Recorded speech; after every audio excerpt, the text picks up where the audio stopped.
안녕하세요. 대구부동산 스터디입니다. 10월 5일 오랜만에 1일 브리핑 해보도록 하겠습니다.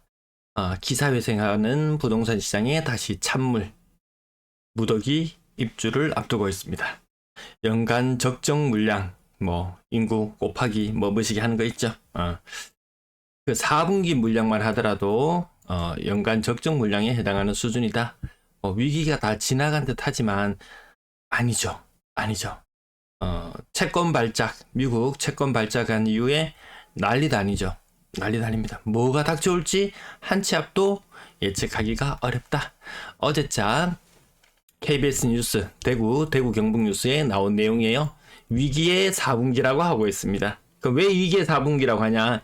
영상 말미에 보면은 요 내용이 나와요. 결국 입주 물량이 굉장히 많더라. 12,553입니다. 예, 굉장히 많은 입주를 앞두고 있습니다. 또 누구는 또 그러면은 거기는 또 외곽지가 어쩌고 저쩌고 할지도 모르겠지만 아니더라. 수성구,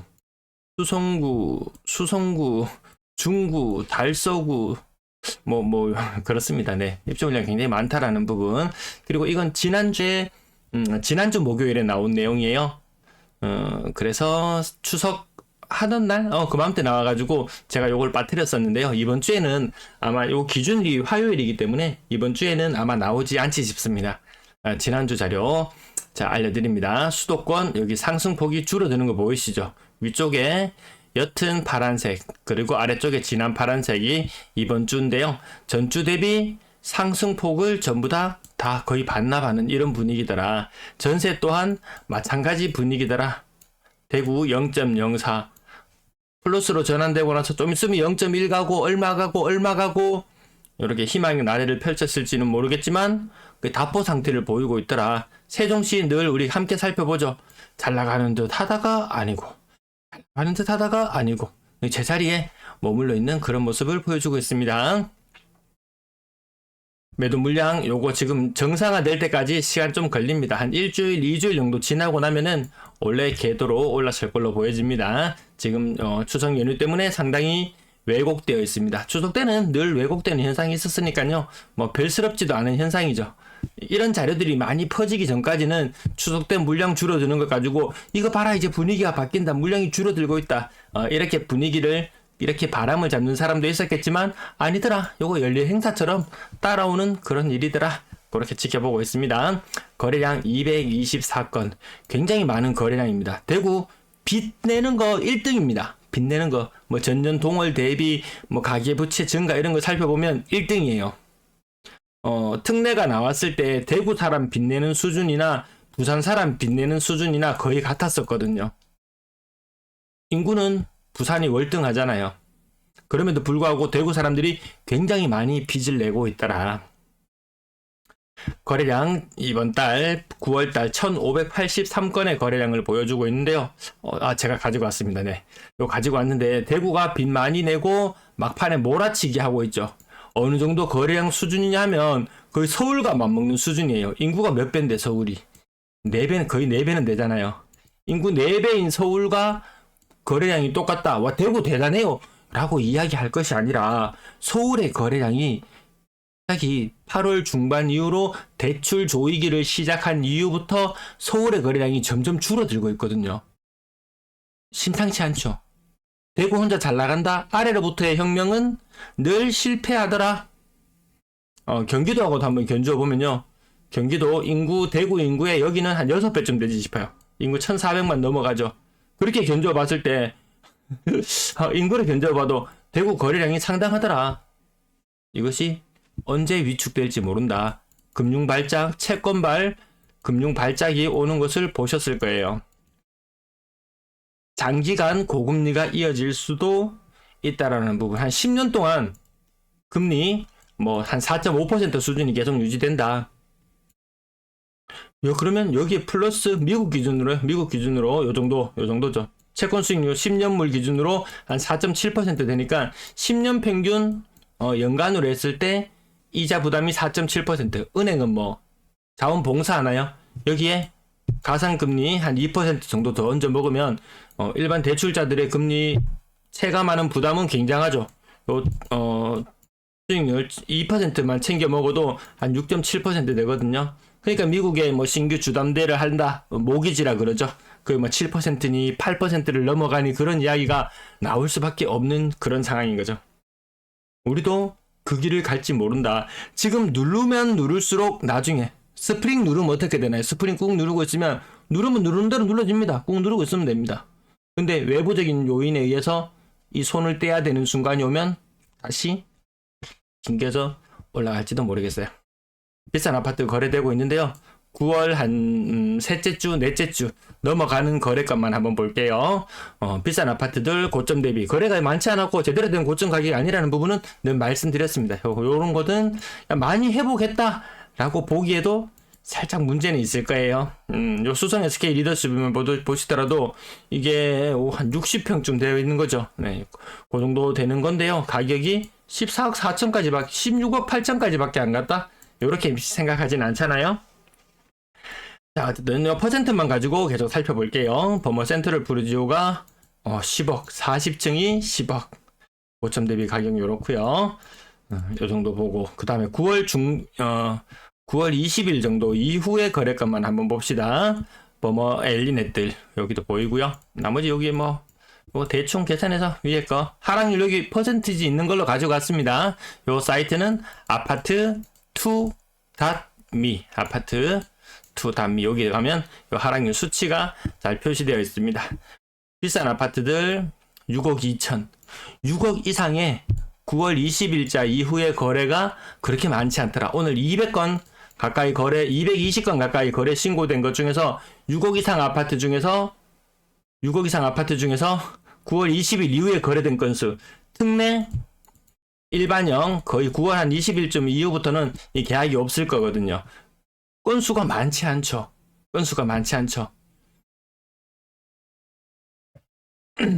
이런 거 신고가 대단하게 하실 필요 없고요. 고점 대비 가격 대충 보시면 월성 삼정 그린코아 5억 중반. 네, 고점 25층이에요. 25층. 복현 아이파크 5억 중반. 남산 롯데까지 얘는 진짜 너무 나간다. 24평형 5억 4천. 동대구 비스타동원 고점 98.6%. 21년식 아파트. 이렇게 보시면은 뭐 반등을 많이 했니 옆에 그래프 차트 한번 보시면은 한창 때 가격을 회복 못하는 곳도 많이 있고 이게 힘있게 올라가는 모습 느껴지지 않죠. 조금씩 뭔가 만회해 가는 듯 하지만 뭔가 좀 아쉽다는 느낌은 있을 거예요. 자, 여기 월성동 지역은 5억대. 그리고 신축의 가격들 뭐 동대구 지역이니 어느 지역이니 이런 지역들도 신축의 가격들 5억을 살짝 넘어가는 모습. 침산 화성파크드림 여기도 가격 꾸준히 회복하고 있죠. 동네별로 제가 여기 침산동 거기 괜찮더라 가보니까 뭐 그렇게 말씀드렸던 그런 인기 있는 지역들 가격은 어느덧 5억대 초반 4억대 후반 요 정도까지 많이 회복했다. 근데 많이 회복했다 거기까지 말씀드리죠. 이 계속 치고 나갈 거다 라고는 말씀 안 드리죠. 야, 이제 얼만큼 왔다. 제가 그렇게 말씀드렸던 거는 100을 기준으로 놓고 봤을 때 많이 빠졌을 때 40. 요거 절반 정도 되돌림이 일어나서 뭐 요 정도까지 왔다. 그러면 야 이거 반등할 만큼 다 했네. 올라올 만큼 올라왔네. 근데 여기에 이제 인기 있는 지역들이 요 정도 수준이고 나머지 아파트들도 여기 야금야금 함께 끼고 싶어는 하나 끼지 못하는 것이 지금 현실의 모습인 것 같습니다. 네, 아이파크는 4억 중반짜리도 가격이 보이네요. 여기 3.8억까지도 떨어졌었으니까 고점 대비 지금 31% 정도 이렇게 빠져 있는데요. 고점 대비 많이 빠졌을 때는 거의 뭐 40%, 45%까지도 빠졌었으니까 이 정도 회복했는 모습. 자, 나머지 오늘 3억 이상짜리 거래가 굉장히 많아서요. 자, 9월 20일 이후에 요거만 표시해 볼게요. 그리고 요 등기 여부 요거는 많이 의심 안 하셔도 돼요. 거래 취소 비율 5%도 안 되거든요. 이걸로 사기치고 이런 것은 여기서 별로 사실 많이 없어요. 특히 이런 가격대에서는 그렇게 잘 나타나는 현상은 아닌 것 같습니다. 자, 9월 20일자 이후로 건수가 얼마나 되나 한번 봅시다. 생각보다 9월의 거래량이 생각보다는 엄청나게 빚을 많이 내가지고 엄청 많이 거래량이 폭발할 걸로 보였는데 꼭 그렇지도 않는 것 같았습니다. 옆에 하락률 옆에 숫자 보시면 한 20 평균적으로 28%. 요 정도 현대 아이파크, 여기, 요 서영평형 같은 경우에는 28% 정도, 요게 대구의 평균이라고 대충 보시면은, 크게 틀리지 않겠더라. 크게 틀리지 않겠더라. 요런 모습으로 계속 말씀드리고 있습니다. 그래도, 좀 인기가 있는 지역이냐, 아니냐에 따라서 하락률은 조금 달라질 수도 있지만, 네. 여기에 계속 머무르고 있습니다. 이 차트상으로 보더라도 어느 정도 선에서 머무르고 있지, 계속 치고 올라가지는 못하는 모습 보여주고 있습니다. 가격은 요 정도까지만 확인해 볼게요. 요는 평리 푸르죠. 아니, 계속 많이 빠지는 지역은 계속 요런 현상들이 있습니다. 인근의 입주를 앞둔 곳이, 분양하던 시기에는, 하나의 투자의 방법이 될 수 있죠. 여기 살고 있는데 옆에 보니까 여기도 분양한다 하고 저기도 분양한다 하고 이러면은, 그 지역들의 가격이 좀 올라요. 근데 본격적인 입주를 앞두고 나면 그 지역이 가장 큰 피해를 보는 경우들도 있는 것 같습니다. 가격대별 거래량, 여기에서도 요 차트도 제가 그냥 요 흐름만 요렇게 보통 짚어드려죠. 보통 요렇게 짚어드리는데, 요 가운데에서도 요 속살들을 쪼개서 보시고, 어느 물건의 가격대가 거래가 잘 되는지 그 부분까지도 세세하게 살펴보실 분은 또 살펴보셔도 되지 않을까 싶습니다. 6억 이상 거래량, 지금 거래량이 한 70%? 한 65%, 70% 정도 지금 거래가 되었거든요. 9월의 거래량. 그러면 요거 이상 점점 힘을 잃어가는 모습을 아마 보시지 않을까, 그렇게 생각해 봅니다. 그게 지극히 합당하겠죠. 분양권 거래량 41건, 휴일이 꽤나 길었는데요. 생각보다 분양권 거래량은 이제 좀 힘을 잃죠. 왜? 분양권 자체가 가격이 워낙 비싼 것들이 많기 때문에 요런 거 대출 문제들 아마 걸리는 사람들도 제법 있을 거예요. 그래서 그 금융 규제 새로 등장하고 나서부터 아마 요 거래량도 줄어들 것이다. 저는 그렇게 흐름을 지켜보고 있거든요.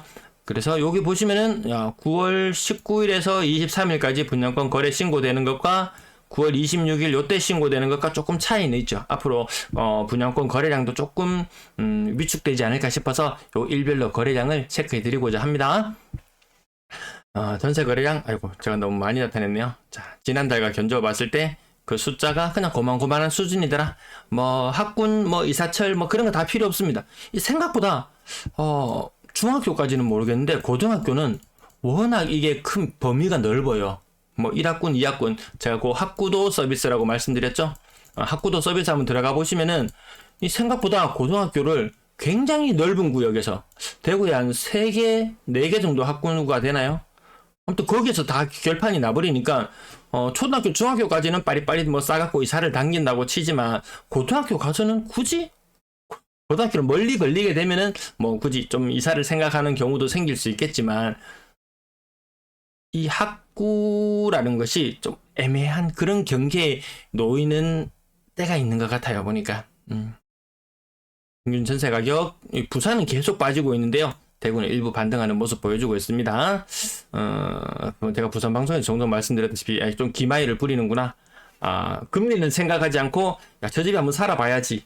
근데 금리 변동으로 해가지고 있다가 좀 시게 맞을 수도 있거든요. 근데 말이 평균 전세 2.5억이지 신축 기준으로 지금 대구에 2.7억 정도 하면 웬만하면 들어갈 수 있는 그런 상황이죠.